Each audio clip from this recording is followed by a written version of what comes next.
أعوذ بالله من الشيطان الرجيم.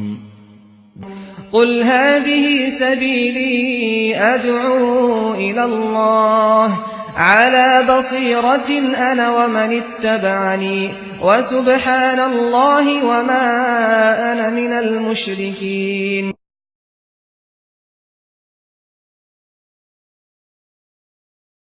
إن الحمد لله نحمده ونستعينه ونستغفره ونؤمن به ونتوكل عليه ونعوذ بالله من شرور أنفسنا ومن سيئات أعمالنا من يهده الله فلا مضل له ومن يضلل فلا هادي له وأشهد أن لا إله إلا الله وحده لا شريك له وأشهد أن محمدا عبده ورسوله. اللهم صل على محمد وعلى آل محمد كما صليت على إبراهيم وعلى آل إبراهيم إنك حميد مجيد. اللهم بارك على محمد وعلى آل محمد كما باركت على إبراهيم وعلى آل إبراهيم إنك حميد مجيد. أما بعد فإن خير الحديث كتاب الله وخير الهدي هدي محمد صلى الله عليه وسلم وشر الأمور محدثاتها وكل محدثة بدعة وكل بدعة ضلالة وكل ضلالة في النار. تمام تعریفیں اللہ تعالیٰ کے لیے ہیں جو سارے جہاں کا خالق، مالک اور اس کا پروردگار ہے. رحمتیں اور سلامتی ہو احمد مجتبیٰ محمد مصطفیٰ محمد ابن عبداللہ پر جو سارے جہاں والوں کے لیے رحمت بنا کر بھیجے گئے. برادران اسلام، دختران ملت، زکوٰۃ اسلام کا تیسرا رکن ہے. اسلام کے 5 ارکان ہیں. سب سے پہلا رکن لا الہ الا اللہ محمد الرسول اللہ کی گواہی دینا، اللہ تعالیٰ کی وحدانیت اور نبی کریم صلی اللہ علیہ وسلم کی رسالت پر گواہی دینا، اس پر ایمان لانا. دوسرا رکن ہے 5 وقت کی نمازیں پڑھنا. تیسرا رکن ہے زکوٰۃ ادا کرنا. چوتھا رکن ہے روزہ رکھنا، اور 5واں رکن ہے حج کرنا جس کے پاس طاقت ہو. نبی کریم صلی اللہ علیہ وسلم کی ہجرت سے پہلے مکہ مکرمہ میں نمازوں کا اور زکوٰۃ دینے کا حکم تھا، لیکن زکوٰۃ کے تعلق سے باقاعدہ کتنا دینا چاہیے، کتنا مقرر ہے، کب دینا چاہیے، اس کی تفصیلات مکے میں نہیں آئیں. نبی کریم صلی اللہ علیہ وسلم جب مدینہ آئے تو سن 2 ہجری میں زکوٰۃ کی ساری تفصیلات اللہ تعالیٰ نے نازل فرمائی، اور قرآن کریم میں اللہ تعالیٰ نے زکوٰۃ لینے کا حکم دیا. اور زکوٰۃ کے بارے میں یہ بتایا گیا کہ زکوٰۃ اللہ کا مال ہے. مال جو ہے حقیقت میں مال کا مالک اللہ ہے. بندے کو مستعار یعنی چند دنوں کے لیے، اس کی زندگی کی مدت تک کے لیے اس کو دیا گیا ہے، ورنہ مال کا حقیقی مالک اللہ تعالیٰ ہے. اور بتایا گیا کہ یہ غریبوں کا حق ہے اس میں، اور زکوٰۃ دینے سے مال کم نہیں ہوتا ہے، مال بڑھتا ہے. زکوٰۃ انسان کو، اس کے نفس کو، اس کے مال کو، اس کی دولت کو پاک کرتی ہے. زکوٰۃ کی وجہ سے مال میں جو گندگی ہوتی ہے وہ گندگی پاک ہوتی ہے. لہذا کبھی بھی ہمارے خیال میں یہ نہیں آنا چاہیے، ہمارے ذہن میں یہ بات نہیں آنی چاہیے کہ زکوٰۃ کی وجہ سے مال میں کمی آ گئی.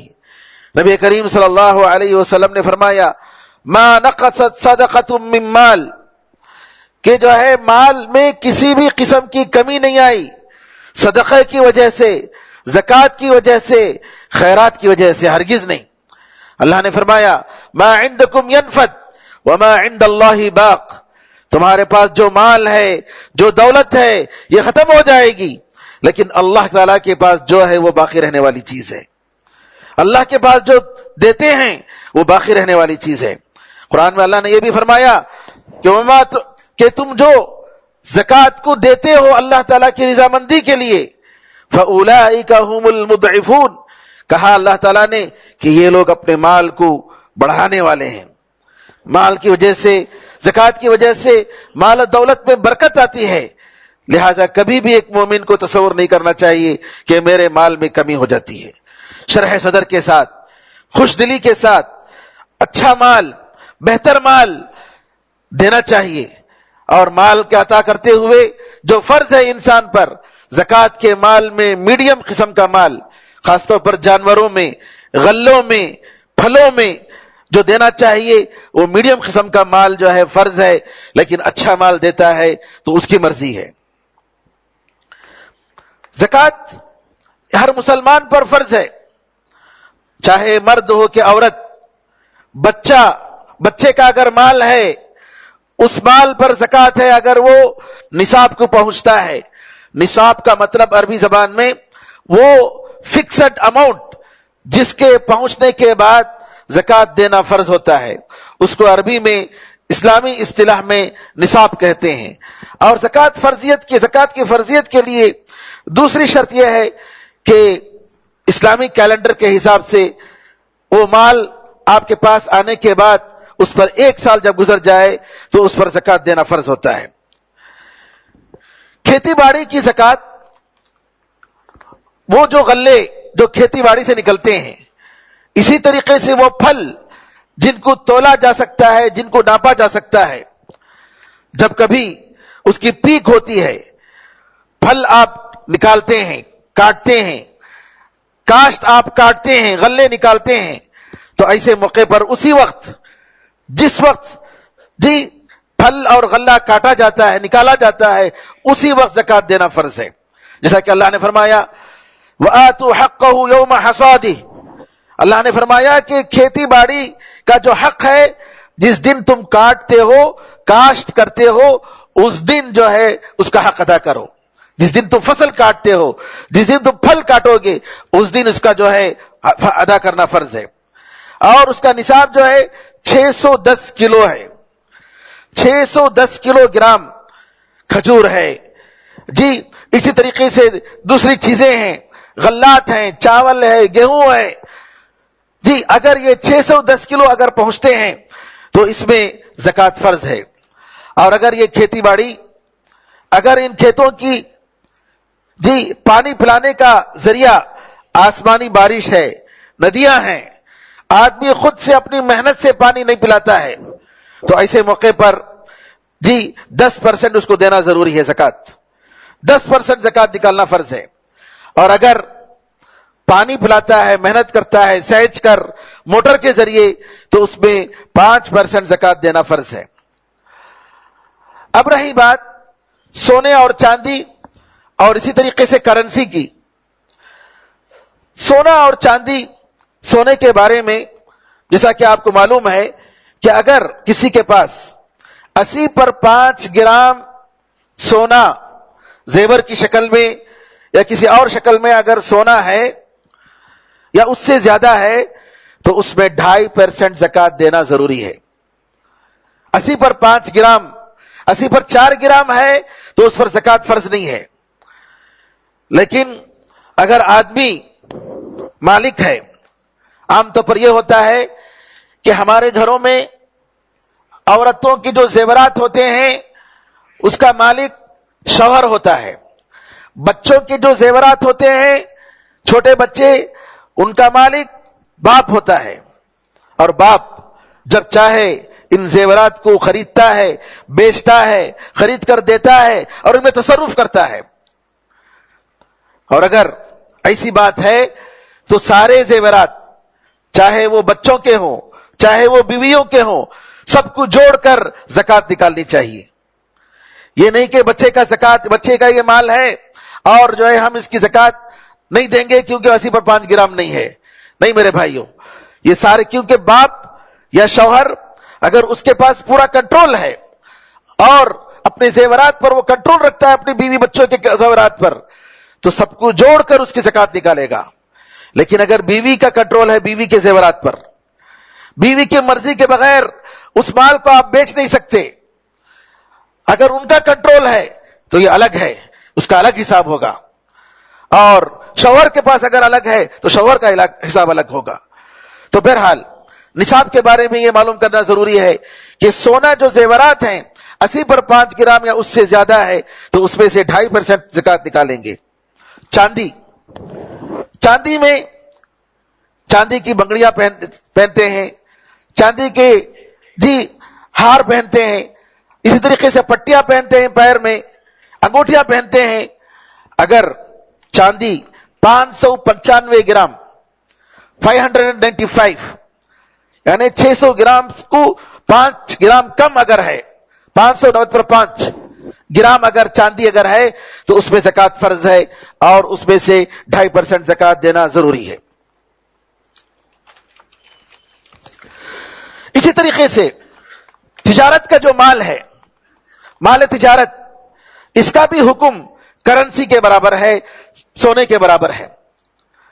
مال تجارت آپ جس کے بزنس کرتے ہیں ان کو جو ہے اگر رمضان میں آپ زکات نکالتے ہیں تو رمضان کے مہینے میں اس کو پورا جوڑ کر کہ میرے پاس اتنا مال ہے اور اس مال کا حساب کر کے جتنا بھی ہو اس میں سے 2.5% زکات نکالنا واجب ہے. اس میں اختلاف ہے علماء کے درمیان کہ کرنسی کو سونے سے جوڑنا چاہیے یا چاندی سے جوڑنا چاہیے. نبی کریم صلی اللہ علیہ وسلم کے زمانے میں بڑی کرنسی سونے کی ہوتی تھی دینار، اور چھوٹی کرنسی چاندی کی ہوتی تھی درہم، لہذا دونوں میں الگ الگ نصاب ہے.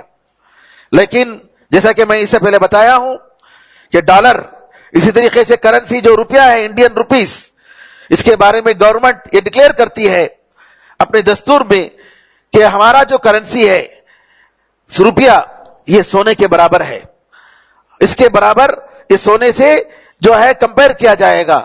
تو لہذا صحیح بہتر یہی ہے کہ اس کو جو ہے سونے سے کمپیئر کرے. اگر چاندی سے کمپیئر کر کے اگر کوئی دیتا ہے تو کوئی حرج نہیں. اسی طریقے سے شیئرز ہیں، شیئر مارکیٹ میں آپ کے شیئرز ہیں تو ایسے موقع پر اس کا بھی حساب مال تجارت اور اس طریقے سے کرنسی کے حساب سے ہوگا. جو بھی راس المال کیپٹل ہے، اس طریقے سے پروفٹ ہے، ان سب کو جوڑ کر جو بھی اپنی ضرورت سے زیادہ ہے اس کے آپ زکات نکالیں گے. آدمی کا جو استعمال کرنے کی چیزیں ہیں، گھر، اس کا خاص اپنا گھر ہے رہنے کے لیے، اس میں زکات نہیں ہے. گاڑی ہے، کار ہے، اس کے استعمال کے لیے ہے، زکات نہیں ہے.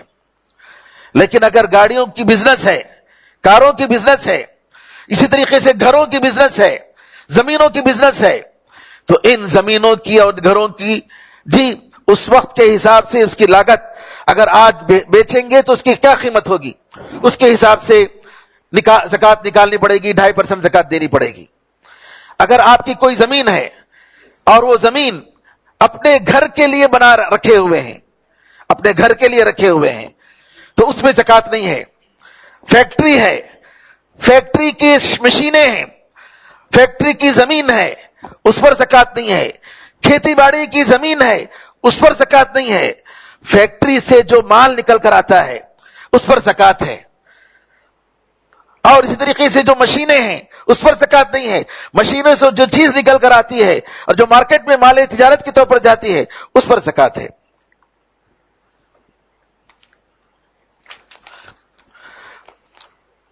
اسی طریقے سے میرے بھائیوں، قرض، عام طور پر سوال ہوتا ہے کہ قرض کا کیا کریں. علماء نے کہا قرض اگر ایسے آدمی کے پاس آپ دیے ہیں جو قرض انشاءاللہ واپس لوٹائے گا اور یقین ہے کہ واپس لوٹائے گا تو زکات دے دینی چاہیے، اس کی زکات نکالنی چاہیے.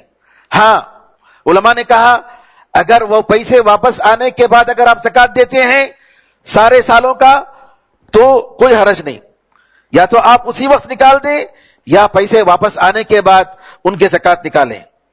اور اگر ایسا قرض ہے کہ واپس آنا یقین نہیں ہے کہ واپس دے گا کہ نہیں دے گا، تو اگر ایسے قرض ہیں تو جب تک وہ واپس نہیں آتے اس وقت تک وہ فرض نہیں ہے.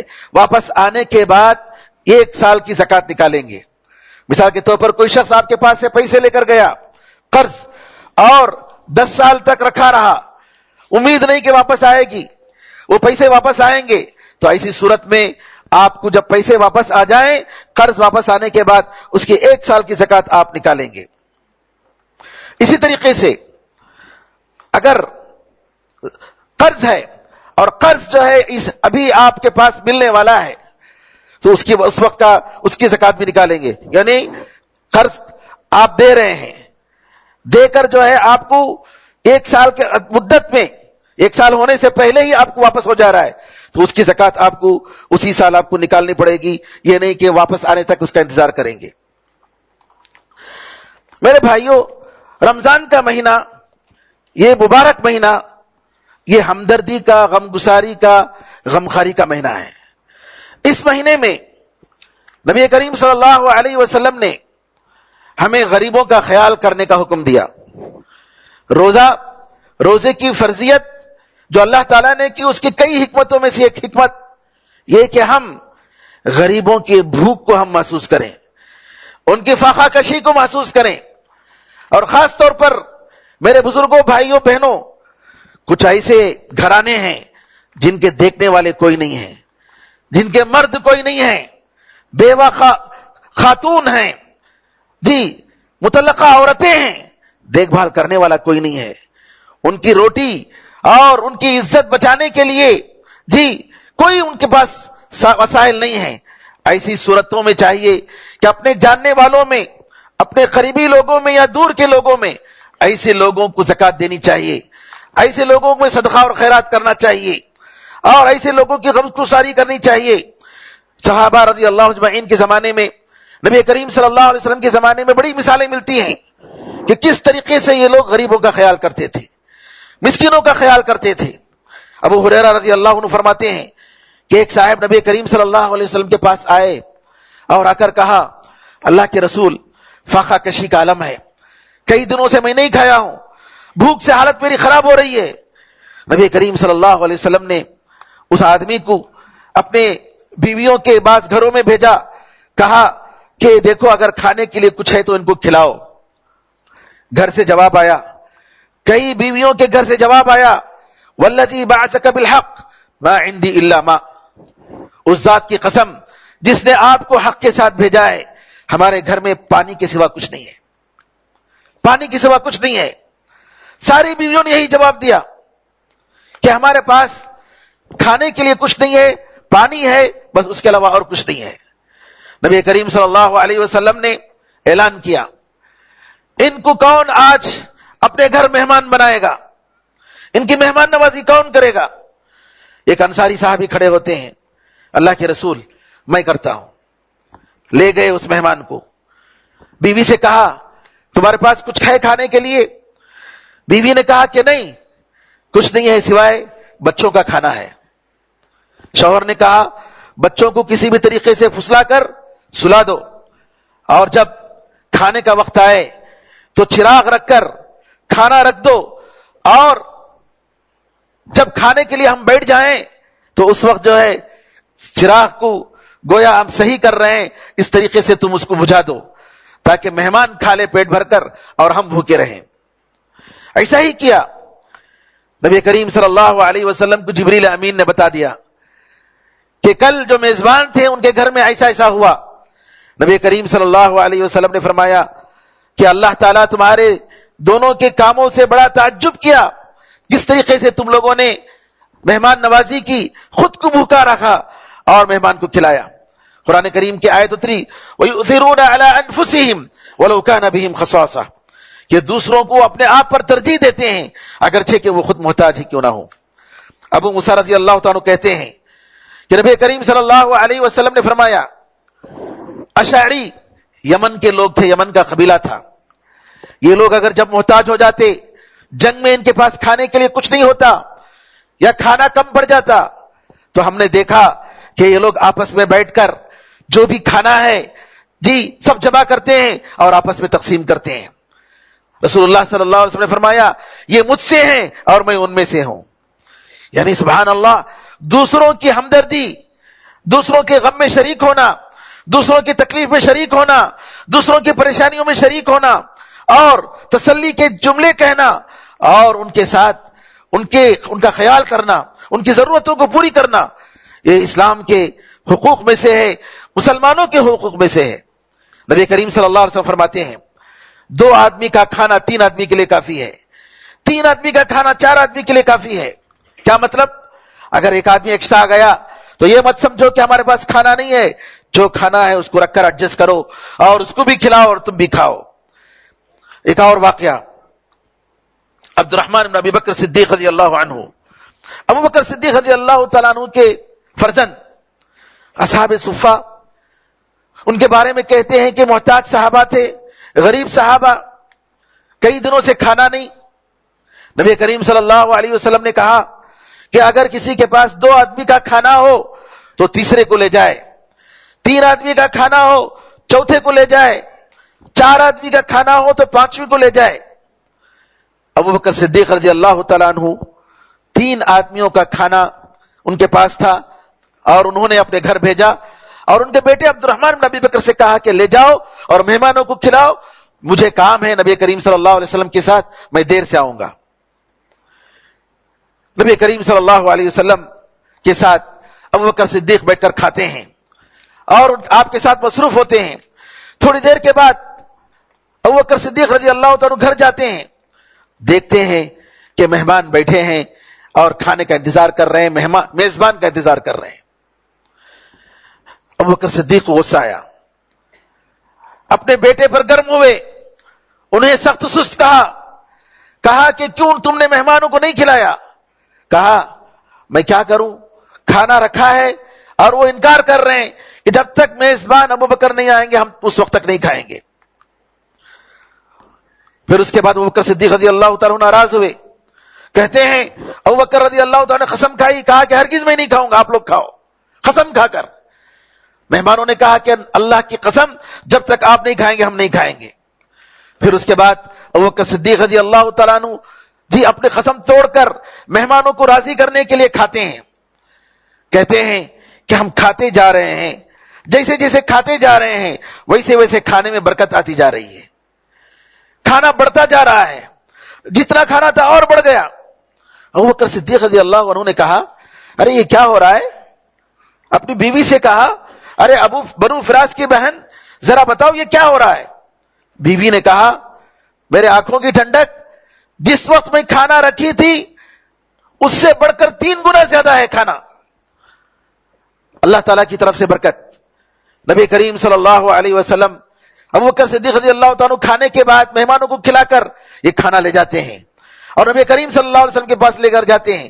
نبی کریم صلی اللہ علیہ وسلم کے پاس اور مہمان تھے، ان سارے مہمانوں کو کھلاتے ہیں اور کئی لوگ اس سے کھاتے ہیں۔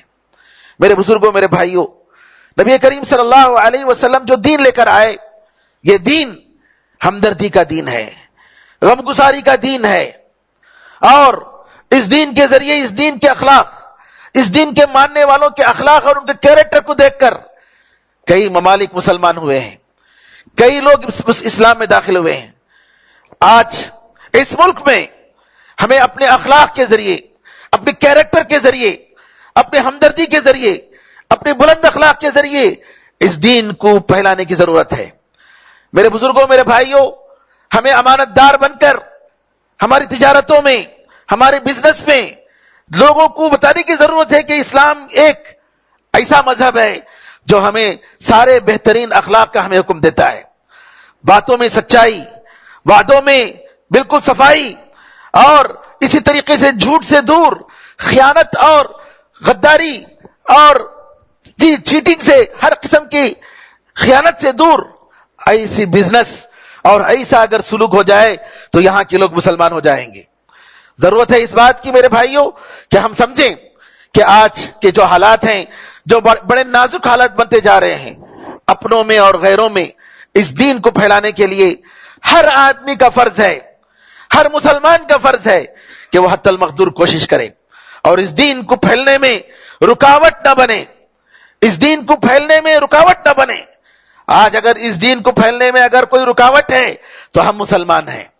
کیوں؟ کہ ہمارے اخلاق، ہمارے کردار، ہمارے کیریکٹر، ہر گناہ میں، ہر قسم کے غلط کاموں میں مسلمانوں کا نام آتا ہے. کیوں میرے بھائیوں؟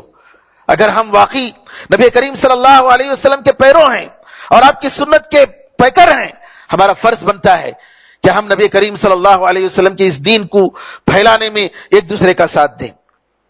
امام ذہبی رحمۃ اللہ علیہ فرماتے ہیں، ابو برزہ الاسلمی رضی اللہ عنہ، ان کے پاس 2 بڑی تھالی ہوتی تھی.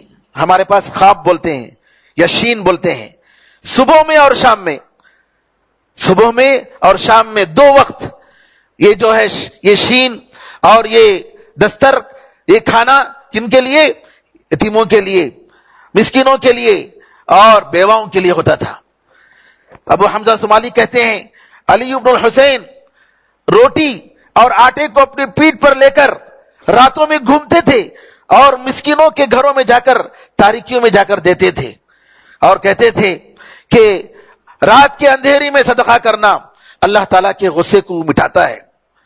میرے بھائیوں، جیسا کہ میں نے بتایا، اس ملک میں ہمارے لیے ہمارا جو سب سے بڑا فریضہ بنتا ہے کہ وہ ہم دوسروں تک دین کی باتوں کو پہنچائیں، حق کی بات کو پہنچائیں اور لوگوں کو بتائیں کہ تمہارا خدا ایک ہے. ہم کوشش کریں کہ یہ لوگ جنت میں جائیں، جنت کی مستحق بن جائیں. اور ایسے کاموں کے لیے جو ادارے دعوت کے کام کے لیے وقف ہیں، جو مسجدیں، جو ادارے تعلیم دین کے لیے وقف ہیں، اور غریبوں میں، یتیموں میں، مسکینوں میں اور سارے لوگوں میں دین کی دعوت کا کام کر رہے ہیں، اس میں کوئی شک نہیں کہ زکوٰۃ کے مد میں فی سبیل اللہ جو قرآن میں اللہ تعالیٰ نے فرمایا، اس مد میں یہ مراکز، یہ ادارے بھی آتے ہیں. افسوس کے ساتھ مجھے کہنا پڑتا ہے کہ ہمارے اس شہر میں کچھ نوجوان غیروں کو کتابیں دینا چاہتے ہیں، لیکن ان کے پاس پیسے نہیں ہیں. کچھ نوجوان خیر کا کام کرنا چاہتے ہیں، لیکن ان کے پاس پیسے نہیں ہیں. اور یہ دعوتی کام میرے بھائیوں، جس وجہ سے اللہ تعالیٰ نے جہاد کو مشروع کیا، اسی وجہ سے یہ دعوت کا کام ہے. کیونکہ جہاد لوگوں کو قتل کرنے کے لیے نہیں، لوگوں کی جان لینے کے لیے نہیں، بلکہ دعوت کے راستے میں جو رکاوٹیں ہیں ان رکاوٹوں کو دور کرنے کے لیے اللہ تعالیٰ نے جہاد کو مشروع کیا. اور دعوت اس ملک میں جہاد کے برابر ہے. دعوت اس ملک میں جس کے ذریعے لوگوں کے دلوں کو فتح کیا جائے، جس کے ذریعے لوگوں کے دلوں میں حق کو پہنچایا جائے، جس کے ذریعے اللہ تعالیٰ کے ساتھ بندوں کو جوڑا جائے، یہ ہر مسلمان کا فرض ہے. لہٰذا میرے بھائیوں، جدہ کے فقہ اکیڈمی، جہاں وہ دنیا کے بڑے بڑے علماء کرام جس کے ممبران ہیں، انہوں نے یہ فتویٰ دیا ہے کہ دعوت اور تعلیم دین کے لیے جن ممالک میں جہاں پر دین کی دعوت کے لیے وہاں کی حکومتیں خیال نہیں کرتی ہیں اور کوئی وسائل نہیں ہے، زکوٰۃ کا پیسے استعمال ہو سکتا ہے. صدقات و خیرات تو ہے ہی، لیکن زکوٰۃ کا پیسے بھی استعمال ہو سکتا ہے. میں اس لیے یہ بات بتا رہا ہوں خاص طور پر کیونکہ آج کل کچھ لوگ ایسے فتوے دے رہے ہیں جس کے بارے میں، جن کا علماء کرام کے بارے میں یہ کہتے ہیں کہ علماء نے کسی نے نہیں کہا. فقہ اکیڈمی کا یہ فتویٰ ہے اور باقاعدہ یہ آپ ویب سائٹ پہ پائیں گے. اس کے بعد اور کیا چاہیے؟ بہرحال اللہ تعالیٰ سے دعا ہے کہ اللہ تعالیٰ ہم مسلمانوں کو ہمارے فرائض کو سمجھنے اور اس کو ادا کرنے کی توفیق عطا فرمائے، دین کو دوسروں تک پہنچانے کی توفیق عطا فرمائے. زکوٰۃ اور دوسرے فرائض اللہ تعالیٰ کی رضامندی کے لیے اخلاص کے ساتھ ادا کرنے کی توفیق عطا فرمائے. آمین ارحم الراحمین. بارک اللہ لنا ولکم فی القرآن العظیم ونفعنا وإیاکم بالآیات والذکر الحکیم. انہ تعالی جواد کریم ملک بالرؤوف رحیم رب حلیم.